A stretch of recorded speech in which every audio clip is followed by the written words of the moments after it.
Amis de la forme et de la santé, bonjour. J'ai posé pas mal de images sur Instagram sur la vitamine D. Alors, je voulais que on aborde un peu plus ce sujet.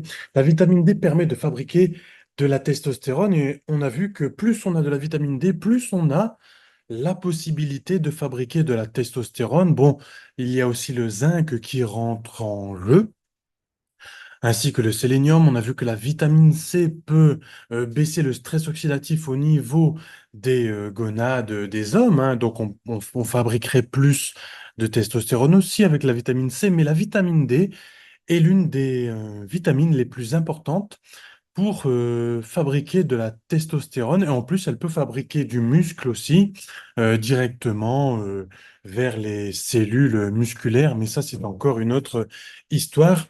Fabriquer de la testostérone permet d'avoir un meilleur mental pour l'homme et permet d'avoir plus de vigueur dans sa vie, permet aussi d'avoir de la libido, donc l'attirance du sexe opposé. C'est pour ça qu'en été, aussi l'été, la saison de l'été, on absorbe plus de vitamine D et on a du coup plus d'attirance aussi pour le sexe opposé, que ce soit l'homme ou la femme d'ailleurs, hein.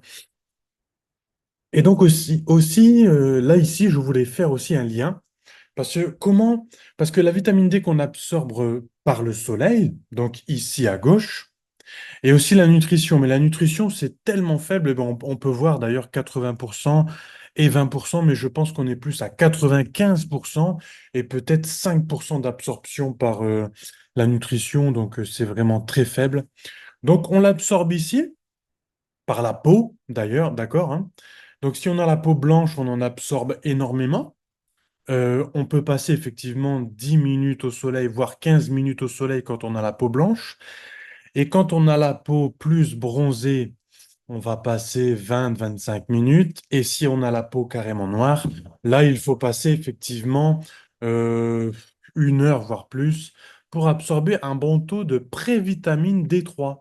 Mais celle-ci, c'est de la prévitamine, donc elle n'est pas complète et c'est pas celle-ci qui va permettre de fabriquer, par exemple, de la testostérone ou même du muscle.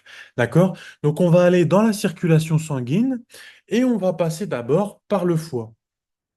Et là, on va créer des liens par rapport à la nutrition fonctionnelle, c'est-à-dire on va voir si le foie est dans un bon état. Parce que on peut absorber de la vitamine D par le soleil, mais si on n'a pas un foie en bon état, on ne va pas réussir à transformer cette vitamine D pour qu'elle soit active. D'accord? Donc, on va voir les asates, les alates, les gamma-GT. Voilà. Ensuite, si on a un bon foie, bah, très bien, on va continuer, on va aller plus loin et on va aller descendre au niveau des reins. D'accord? Et là, au niveau des reins, on va avoir une autre transformation ici, hein, au niveau des reins pour effectivement que cette vitamine D devienne active. Donc vous voyez, on a plusieurs liens à faire pour savoir si comment ça se fait que si on s'expose au soleil, notre taux de vitamine D3 active, celle qu'on va prendre dans le sang. Enfin, quand vous allez au laboratoire, je vous ai montré lors de ma dernière vidéo de vitamine D, j'ai fait un bilan sanguin ici, là, vitamine D sanguin. Et je vous ai fait une petite vidéo, j'espère que vous l'avez appréciée. Si vous ne l'avez pas vue, vous pouvez aller la voir après cette vidéo.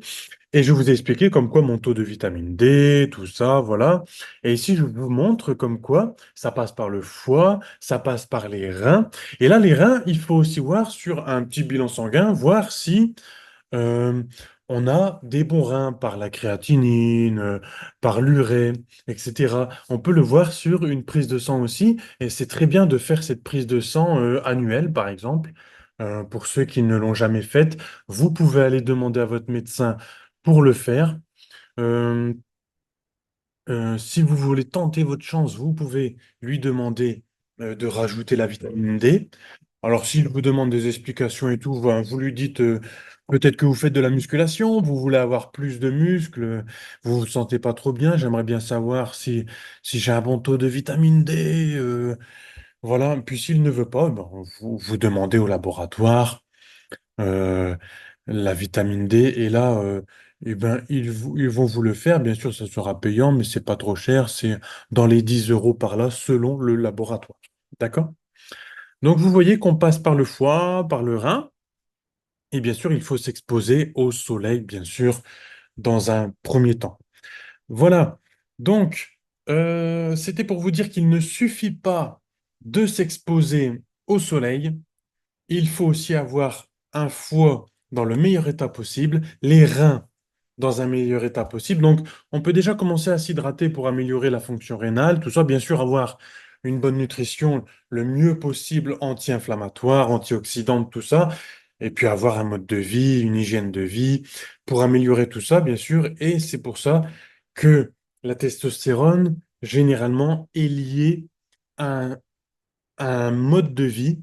euh, le meilleur possible. Qu'est-ce que c'est le mode de vie? Ben, moi, j'utilise les 5 piliers de la santé, bien sûr. La nutrition, donc une meilleure nutrition possible adaptée à vous. Exercice physique, le meilleur possible adapté à vous. Une hygiène du sommeil, d'accord? La relation autour de vous, est-ce qu'elle est toxique ou pas? Est-ce que vous gérez votre stress? Est-ce que vous gérez votre repos?